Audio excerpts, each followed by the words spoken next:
February 7th, 2026, 3:41 p.m., North Rodeo Drive, Beverly Hills. It was a typical California afternoon, golden expensive and seemingly perfect. Meghan Markle stepped out of a black SUV, her movement fluid, and practiced draped in a custom ivory cape coat that screamed unspoken royalty. She moved toward the entrance of the Chanel flagship boutique with the quiet confidence of a woman who expects doors to swing open before she even reaches the handle. But on this afternoon, the choreography broke. Two security guards' faces as cold and unyielding as the stone pillars behind them stepped directly into her path. There was no polite greeting. There was no "Welcome back, Duchess." There was only a wall of dark suits and 10 words that would ripple across the global fashion industry like a seismic shock. "We have been instructed not to accommodate you at this time." In that single heartbeat, Chanel, a brand that has survived World War's economic collapses and the fall of empires publicly and permanently, shut its doors on one of the most famous women on earth. This wasn't just a shopping trip gone wrong. It was the public execution of a verdict passed in the gilded boardrooms of Paris over a year ago. And what followed next was an unraveling that no PR team could stop. To understand the weight of what happened, you have to look at the details of that afternoon. Meghan didn't just show up, she arrived with intention. This was supposed to be a moment, the kind of high-end retail experience that usually involves private entrances, senior managers waiting with champagne, and the reverent silence of an ultra-exclusive suite. Instead, the sidewalk became a stage for a public humiliation. When those guards spoke those 10 words, they weren't acting on a whim. This wasn't a store closed for a private event or a simple scheduling conflict. This was the nuclear option. In the high-stakes internal language of Chanel's brand management, the nuclear option is a policy so rare that most career employees never see it enacted. It is the final, absolute withdrawal of association. When those guards stood their ground, they were executing a mandate signed off in Paris months earlier. Witnesses from the neighboring Dior and Saint Laurent boutiques described the scene as chilling. For several long seconds, Meghan simply froze. Her hand mid-text on her phone stopped moving entirely. The silence on that stretch of Rodeo Drive was absolute, the kind of silence that only happens when something genuinely shocking occurs, and the brain is struggling to process it. But the silence didn't last. Soon, the Duchess of Sussex persona began to fracture, and the world saw a side of the story that had been brewing behind closed doors for years. As the realization set in, the practiced grace disappeared. Witnesses reported seeing Meghan start to pace back and forth on the sun-baked pavement, looking, as one bystander put it, like a wind-up toy with no off switch. She pulled out her phone and placed a hurried call. Within minutes, people standing near the boutique could hear her voice rising.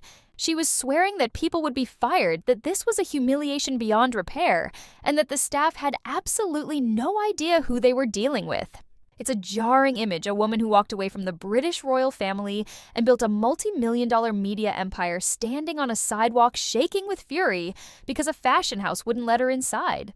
But the drama was only beginning. 20 minutes after that initial call, Prince Harry arrived. He stepped out of his vehicle with a set jaw and a pale face, clearly strained, but attempting to maintain the royal composure he was raised with. Harry walked directly up to the head of Chanel security. He didn't shout. He was measured using the quiet authority of a duke to negotiate entry. He spoke about misunderstandings and professional courtesy. The response he received was perhaps even more devastating than the words spoken to Meghan. The security guard simply gave a single, slow, definitive shake of the head. No, not for a duke. Not for anyone. By this point, 3 separate bystanders had their cameras rolling, capturing a 12-minute confrontation that was about to go viral. And as that footage began to spread, the world started asking the question, what did Paris know that we didn't? The decision to block Meghan Markle wasn't a reaction to a single afternoon in Beverly Hills. It was the culmination of a dossier that insiders called the nuclear file.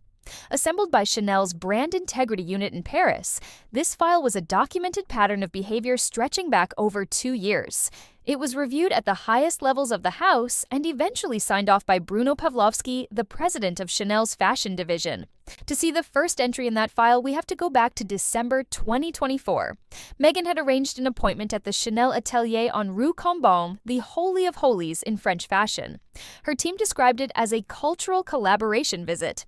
But according to staffers who were in the room that day, the atmosphere turned glacial within minutes. Meghan didn't arrive as a guest. She arrived as if she were the incoming creative director. She reportedly demanded access to confidential sketches for the 2025 collection, a privilege almost never extended to outsiders. When the archivist hesitated, Meghan began issuing directives. She told the staff that Chanel needed to strip away its French stiffness to connect with a more modern, empathetic audience. She offered unsolicited opinions on branding and storytelling. And then came the moment that changed everything. She requested that a specific silk trim currently in development be renamed after her not as a commercial deal, but as a tribute to her personal brand, which she claimed was the missing ingredient Chanel needed. One staffer recalled the room afterward, saying, "She didn't understand that Chanel is not an incubator for celebrity egos. It is a temple, and in a temple you do not tell the priests how to pray." But the nuclear file went even deeper, tracing back to what insiders call the Mood Board War of 2023. It began when Meghan's team initiated contact with Chanel's U.S. office with an audacious pitch, a limited edition humanitarian fashion line. The idea was to blend Coco Chanel's revolutionary legacy with Meghan's cause-driven personal brand. Chanel's internal notes from those meetings, which were later leaked, showed that executives were immediately wary. They described the tone of the Archewell team as presumptive and lacking appreciation for the house's structure. Despite this, a formal presentation was scheduled for June 2023 in a private Manhattan conference room. That meeting became the moment the bridge began to burn. Meghan arrived with a digital presentation titled Reimagining Chanel from Exclusivity to Empathy. For the Chanel executives, that title was an act of war. Chanel's entire power, its pricing, its mystique, its very soul is built on exclusivity. Suggesting that empathy should replace it wasn't seen as visionary. It was seen as a fundamental misunderstanding of the brand's DNA. The pitch included replacing the iconic interlocking double C logo with an Archewell floral motif on certain pieces. But the breaking point was when Meghan suggested naming the flagship piece of the collection the Diana. When a legal representative asked if she had approval from the Spencer estate, Meghan reportedly replied, "I carry her legacy in my marrow. I do not need a license to honor my own mother-in-law." The room went silent. In the world of French haute couture, heritage is a sacred trust. It isn't raw material for a celebrity rebranding exercise. A week after that meeting, a mood board developed by the Archewell team leaked onto a private fashion forum. It featured archival photos of Princess Diana in Chanel suits, overlaid with images of Meghan in similar poses. The title, From Grief to Glamour, the Heirloom Line. For Chanel's legal team, this was the smoking gun. It wasn't brand alignment, it was an attempt at brand appropriation. They believed the house was being used as a shield for personal controversy. By July 2023, the no-go directive was finalized. But Chanel didn't just stop there. In the world of high fashion, Paris closes ranks. Within 48 hours of the Rodeo Drive incident, a private meeting took place under the banner of the Comité Colbert, the elite association that represents the interests of France's most prestigious luxury brands. Representatives from LVMH, who own Dior and Givenchy, and the Kering Group, who control Saint Laurent and Balenciaga, were all in attendance. The decision was surgical. The Duchess of Sussex was to be removed from all primary guest lists and influencer spreadsheets globally. The reasoning was simple: PR contamination risk. The dominoes fell almost instantly. Dior, which had been rumored to be considering a major ambassadorship for Meghan, issued an internal memo to cease all garment loans.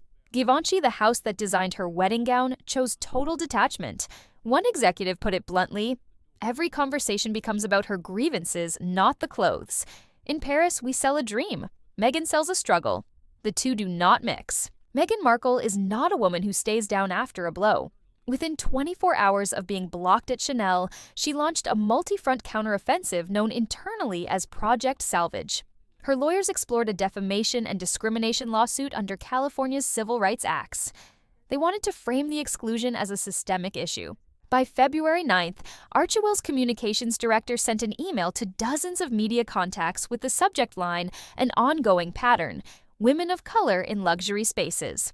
It was a deliberate attempt to weaponize social justice language against a brand that prides itself on being above politics. But this time, the strategy backfired. The media response was something Meghan's team had never seen: total silence. Major outlets from Vogue to The Cut simply didn't respond. In 2020, this narrative would have started a firestorm.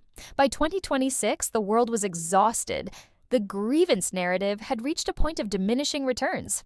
As one leaked WhatsApp message from a senior strategist put it, "We are losing the room. The more we lean into the grievance, the more the brands pull away."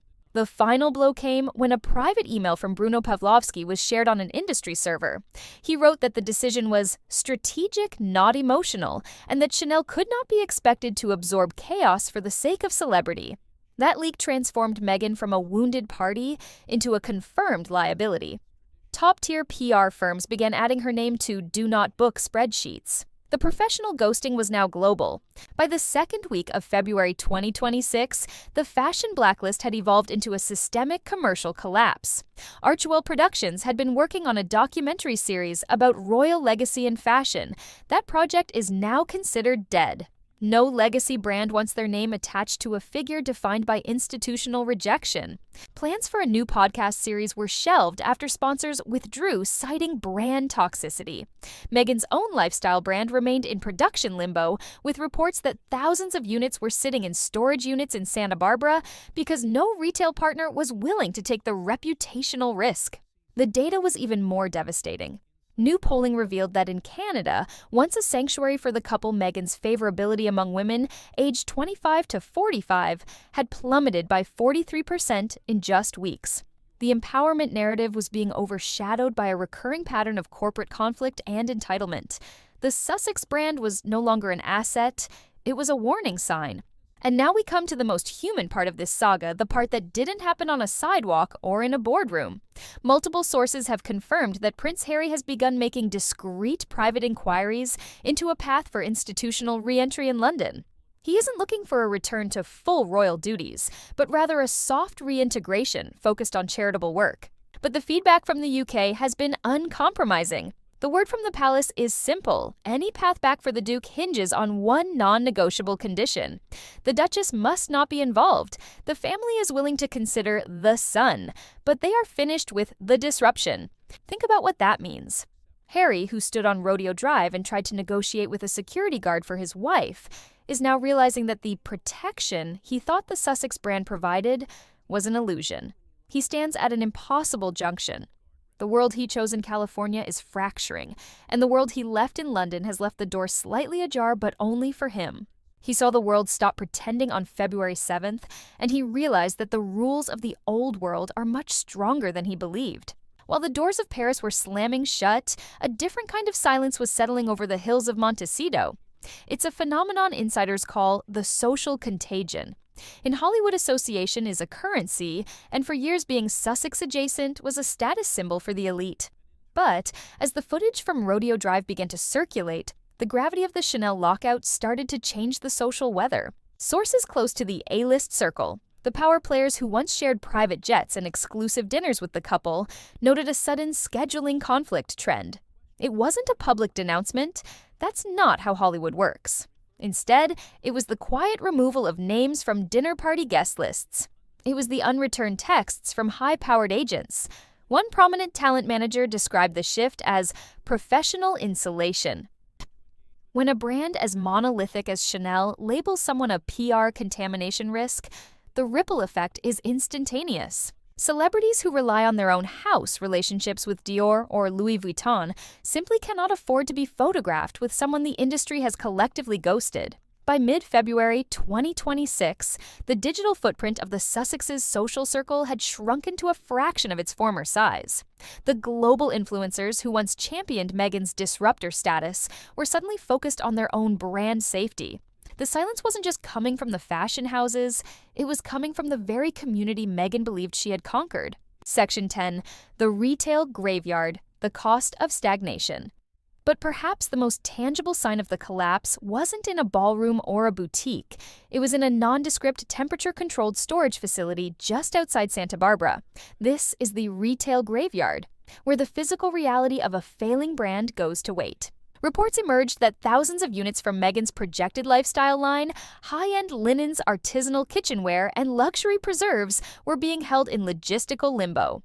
These weren't just products, They were millions of dollars in tied-up capital. Retail experts point out that the window of relevance for a celebrity brand is razor thin. Without a major retail partner like Neiman Marcus or Saks Fifth Avenue to validate the product, a brand becomes inventory-heavy and cash-poor. The Chanel effect had effectively poisoned the well. Major department stores already struggling with a shifting economy were unwilling to dedicate floor space to a brand that carried the blacklisted tag from Paris. The storage units became a symbol of the gap between visibility and viability.